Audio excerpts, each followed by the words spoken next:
Hello everyone, welcome again on my YouTube channel creative and info hub. आज की इस video में हम लोग सीडीपी का टॉपिक करने वाले हैं। सबसे पहले तो कॉन्ग्रेचुलेशंस टू ऑल जिन्होंने डीएलएड फर्स्ट ईयर में एडमिशन ले लिया है। बट सिर्फ डीएलएड फर्स्ट ईयर के लिए ही आज की वीडियो नहीं है। अगर आप टीचर ट्रेनी हैं, चाहे आप डीएलएड कर रहे हो, जेबीटी कर रहे हो, बीएलएड कर रहे हो, बीएड कर रहे हो, तो आपके लिए आज की वीडियो बहुत ही ज्यादा हेल्पफुल होने वाली है, क्योंकि सीटेट के पर्सपेक्टिव से ये टॉपिक जो है, ये सब्जेक्ट जो है वो बहुत ही ज्यादा इंपॉर्टेंट है। सो वीडियो को एंड तक जरूर देखना। मैंने हैंड रिटन नोट्स आप लोगों के लिए प्रिपेयर किए हैं, जो कि आप लोगों के लिए बहुत ज्यादा हेल्पफुल रहेंगे। मैंने आपको सीटेट का सिलेबस दिखा दिया है, उसमें ये फर्स्ट टॉपिक है आपका, और आपके सब्जेक्ट का भी ये फर्स्ट टॉपिक है। सो स्टार्ट करते हैं आज की वीडियो। आज की इस वीडियो में हमारा टॉपिक है concept of development and it's relationship with learning. हम लोग छोटी छोटी वीडियोस में डिटेल में डिस्कस करेंगे ताकि आपको ये कॉन्सेप्ट क्लियर हो जाए। हिंदी स्टूडेंट्स के लिए विकास का संप्रत्यय और अधिगम के साथ रिश्ता। हमें इतना ज्यादा डिटेल में इतनी हाईफाई हिंदी नहीं पढ़नी, हमें अपने कॉन्सेप्ट को क्लियर करना है, क्योंकि अगर आपको कॉन्सेप्ट क्लियर हो जाएगा तो एग्जाम में आप खुद भी आंसर कर सकते हो। तो सबसे पहले कॉन्सेप्ट ऑफ डेवलपमेंट। डेवलपमेंट यानी विकास। विकास क्या होता है? तो डेवलपमेंट को हम हिंदी में बोलते हैं विकास। अब देखते हैं कि ये विकास है क्या। निर्भरता से स्वायत्तता की ओर, यानी कि डिपेंडेंसी से ऑटोनॉमी की ओर बढ़ना विकास कहलाता है। फॉर एग्जाम्पल, जैसे कि एक छोटा बच्चा होता है, वो बचपन में अपने सभी काम के लिए अपने माता पिता या अपने से बड़ों के ऊपर निर्भर होता है कि कोई आएगा तब मुझे खाना खिलाएगा, कोई आएगा तब मेरे को नहलाएगा, मेरे कपड़े चेंज करेगा, मेरे को बाहर लेके जाएगा। तो वो अपने सभी काम के लिए अपने घर के बड़ों के ऊपर डिपेंड होता है, निर्भर होता है। बट जैसे जैसे वो बच्चा बड़ा होता जाता है, वो अपने छोटे छोटे काम खुद करने लगता है, और फिर जब वो बड़ा हो जाता है, यानी कि हमारे जितना हो जाता है, तो वो अपने सारे काम खुद करने लगता है। तो यही क्या कहलाता है? यही विकास है। वो धीरे धीरे बड़ा हुआ। बड़ा कैसे हुआ? उसके अंदर डेवलपमेंट हुआ, तभी तो वो बड़ा हुआ। तो डिपेंडेंसी से स्वायत्तता की ओर बढ़ना क्या कहलाता है? विकास कहलाता है। दूसरी भाषा में कहें तो इमेच्योरिटी से मेच्योरिटी की ओर बढ़ना डेवलपमेंट कहलाता है। एक छोटा बच्चा होता है, हम उसे बोलते हैं कि बेटा ये काम मत करो, हाथ जल जाएगा, पर वो हमारी बात नहीं मानता। क्यों? क्योंकि उसके अंदर मेच्योरिटी नहीं होती, उसको पता नहीं होता कि बड़े सही कह रहे हैं, इसको टच करने से हमारा हाथ जल जाएगा। बट जब वो उसको टच करता है तो उसको गर्म लगता है, उसे पता चलता है कि हाँ, इसको से तो हाथ जल सकता है, तो उसको पता चलता है कि ये गर्म है, तो फिर वो उस काम को दोबारा नहीं करता। तो इमेच्योरिटी से मेच्योरिटी की ओर बढ़ना डेवलपमेंट कहलाता है। आई होप डेवलपमेंट क्या है इसकी बेसिक आइडिया हो गई। फिर डेवलपमेंट की दिशा क्या है? डेवलपमेंट कैसे, कहाँ से होता है? तो बोला गया है कि वॉम्ब टू टॉम्ब, जो विकास होता है वो गर्भ से लेके मृत्यु तक चलता रहता है। वॉम्ब जब से मदर कंसीव करती है तब से लेकर डेथ तक जो डेवलपमेंट है वो ह्यूमन बॉडी के अंदर किसी न किसी तरीके से हर समय होता रहता है। ये कंटिन्यूस प्रोसेस है जो कभी नहीं रुकता है। उसके बाद थर्ड पॉइंट हमारा है परमानेंट चेंज इन ऑर्डर वे। ये एक परमानेंट चेंज है जो किस में चलता है? एक ऑर्डर में चलता है। ऐसे नहीं है कि पहले यहाँ पे ये फैक्टर में ऑर्डर हुआ, फिर यहाँ पे हुआ, फिर यहाँ पे और वापस फिर सेकंड नंबर पे है। ऐसे नहीं है, धीरे धीरे एक एक सीढ़ी, एक एक स्टेप ये आगे बढ़ता है। तो परमानेंट चेंज है एक ऑर्डर में। किस चीज में परमानेंट चेंज? पर्सनैलिटी में, मेंटल में, इमोशनल। पर्सनैलिटी यानी कि किसी भी बच्चे की जो पर्सनैलिटी है, उसका व्यक्तित्व है, उसमें भी तो चेंज हो रहे हैं, ठीक है। उसकी जो मेंटल हेल्थ है उसमें भी चेंज हो रहा है। उसका इमोशनल, संवेगात्मक जो विकास हो रहा है, उसका भी तो डेवलपमेंट हो रहा है। उसका सोशल डेवलपमेंट हो रहा है, उसके लैंग्वेज का डेवलपमेंट हो रहा है। तो ये सब क्या है? एक सीक्वेंस है, एक स्टेप है जिसमें आपका डेवलपमेंट होता है। अब बोला गया अपरिवर्तनीय है, कि ये चेंज नहीं होता, परमानेंट है। कैसे है? एक एग्जाम्पल के थ्रू समझते हैं। सपोज एक बीज है, एक बीज लिया, हमने उगा दिया। बीज से क्या होता है? धीरे से एक पत्ती निकलती है, फिर दूसरी पत्ती निकलती है, फिर टहनी निकलती है, फिर कली निकलती है, फिर पेड़ बनता है, फिर फूल आते हैं।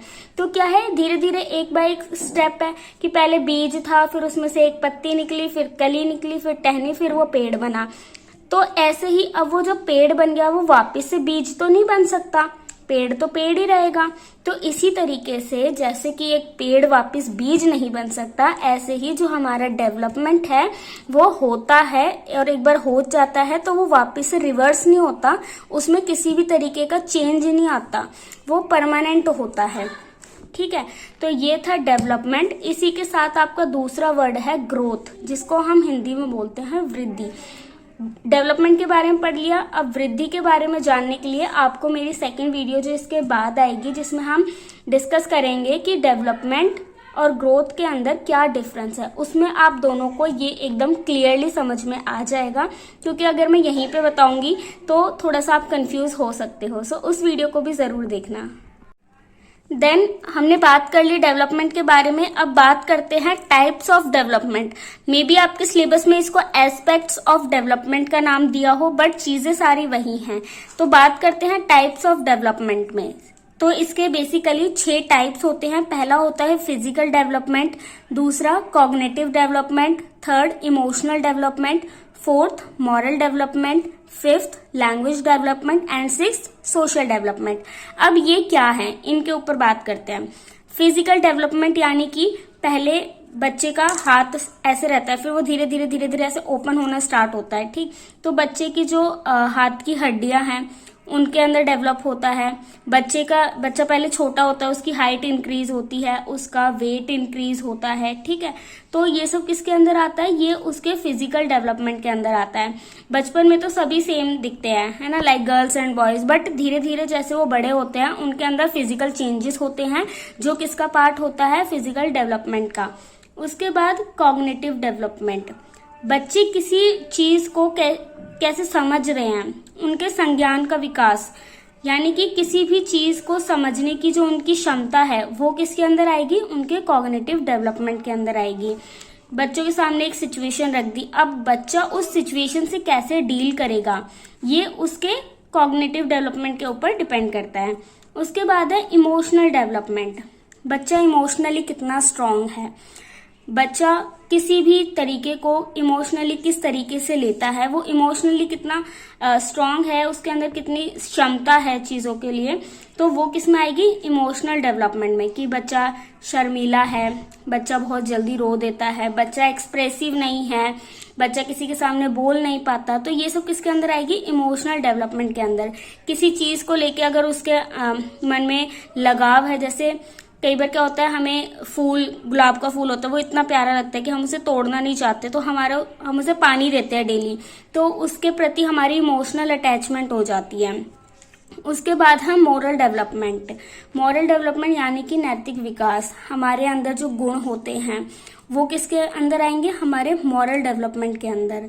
कि हमें दूसरों की रिस्पेक्ट करनी चाहिए, हमें अब्यूज लैंग्वेज नहीं यूज करनी चाहिए, हमें नमस्कार, गुड मॉर्निंग सबको विश करना चाहिए, ग्रीट करना चाहिए। तो ये जो आपके पॉइंट्स हैं ये किसके अंदर आएंगे, मॉरल डेवलपमेंट के अंदर। उसके बाद है लैंग्वेज डेवलपमेंट, बच्चा भाषा जो है वो गर्भ से सीखता है।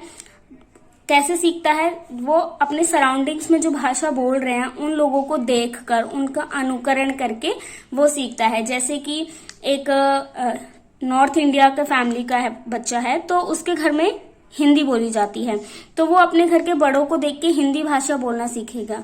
बट वहीं पे अगर कोई साउथ इंडिया का बच्चा है, उसके घर में तमिल बोली जाती है, तो वो अपने घर के बड़ों को देख के तमिल बोलना सीखेगा। तो इसीलिए लैंग्वेज डेवलपमेंट भी एक इम्पॉर्टेंट एस्पेक्ट है। उसके बाद है सोशल डेवलपमेंट। हर बच्चे का अपना एक सोशल सर्कल होता है। जब वो फैमिली में होता है तो उसका फैमिली के साथ एक सर्कल बनता है, अपने आसपास पड़ोसियों के साथ सर्कल बनता है, उसके घर के आसपास उसे फ्रेंड्स होते हैं जिनके साथ वो खेलता है, उनके साथ उसका छोटा सर्कल होता है। फिर जब वो स्कूल में जाता है तो उसका वो सर्कल थोड़ा सा बड़ा होता है, फिर कॉलेज में जाता है तो उसका फ्रेंड सर्कल और बड़ा होता है। तो ये सब किसके अंदर आता है, सोशल डेवलपमेंट के अंदर। तो ये थे 6 डेवलपमेंट के एस्पेक्ट्स जिनके ऊपर हमने अच्छे से बात की। अगर वीडियो में कोई कमी हो तो प्लीज मुझे कमेंट सेक्शन में बताना, आपका फीडबैक कैसा रहा, टॉपिक आपको समझ में आया या नहीं आया। तो जैसा भी है फीडबैक मुझे जरूर देना ताकि हम उसे इम्प्रूव कर सके, और नेक्स्ट वीडियो को जरूर देखना, मिस मत करना। वीडियो अच्छी लगे तो वीडियो को लाइक कर देना और चैनल को सब्सक्राइब जरूर करना।